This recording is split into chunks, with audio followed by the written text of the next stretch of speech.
twavuze vinosha n'ibindi bihe vy'amavuta mashasha. Ndakwiye ibihe vy'amavuta mashasha, nawe urakwiye ibihe. Icoma Imana igakukuza mu mavuta mashasha, nanje ikankuza itwungururize mu yandi mavuta, nawe ikungururize mu yandi mavuta.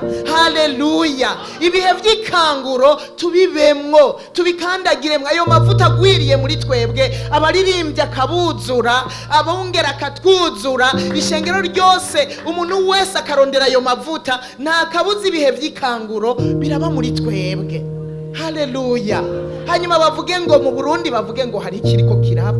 Burya mu ishengero ry'Imana hari ikiriko kiraba. Birakwiye kwejo baravye ishengero, baravye ibihe turimo, bavuga bati hariho impinduka zabaye mu nzu y'Imana, hari ikiriko kiraba. Muri Gravity hari ivyabaye, muri Roshe hari ibiriko biraba. Babonye ibi bihe vy'impemburo muri twebwe, ibi bihe vy'amavuta mashasha muri twebwe. Haleluya! Ariko imbere yuko dushika muri ayo mavuta mashasha, tubanze tugire vidange y'amavuta ya kera. Imodoka ndayinyonga na buhoro, mbona niruka ngenda, nza numva bavuze ngo turakeneye ngo kuza kugira vidange. Vidange y'amavuta ya kera yacafuye. Amavuta ya kera yacafuye. Rero imbere yuko ibi bihe biza, tubanze tugire vidange amavuta mashasha abona haja. Mu yandi majambo, bino bihe ni bihe vyo kwipfidura ibitagira ikimazi, ni bihe vyo kwipfidura amajambo y'ubupfu, ni bihe vyo kwipfidura ivya kera dutandukanye n'ivya kera, ivyo kudaharira tuvyipfidure, hanyuma amavuta mashasha abone ahaja.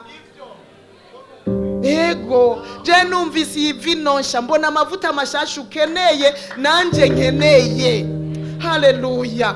Amavuta atuma ibintu biryoha, amavuta atuma ibintu vyoroha, amavuta atuma atanduru zihaba. Uzuyashire mu muryango uri kurazwirazwira, atuma atanduru mu mashengero.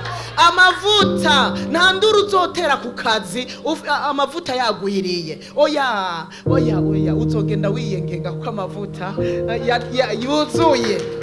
Haleluya! Haleluya! Mu yandi majambo, ibihe vya vinosha mu mukuzamusha nibihe vya vidange egresage. Ego, nivyo bihe vyo kuvida, hanyuma twongere duce tugresa n'amavuta mashasha, kandi bizogenda neza.